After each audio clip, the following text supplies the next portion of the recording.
Hello mga minahal kong kaibigan followers, good evening. Sana nasa magandang kalagayan kayo. Nandito naman ako mangungulit sa inyo. Magdasal tayo ha.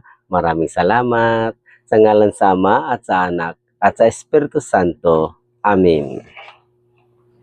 Aking Ama sa langit, aking inaalay ang gabi na ito at ang lahat ng aming mga gawain sa inyong harapan. Naway kalugdan mo ang lahat ng aking gagawin at naway masunod ko ang inyong mga kautusan habang tinutupad ko ang aking mga ginagawa. Bigyan mo po ako ng makalakasan ng katawan, tamang pag-iisip at mabuting puso upang masikutuparan ko ang maayos ng lahat ng ito na walang ibang matatapakan. Bigyan mo po nawa ang aking kabuuan ng mabuting kauluban, matalas ng diwa at matuwid ng layunin. Bigyan mo na rin nawa ang aking pag-iisip ng mabuting dahilan upang tupdin ko ang tagumpay ng mga ginagawa na ito.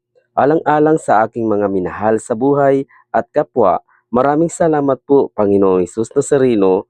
Amen. Sa ngalan sa Ama at sa Anak at sa Espiritu Santo. Amen. Bye-bye mga minahal kong kaibigan followers. Good night. Salamat.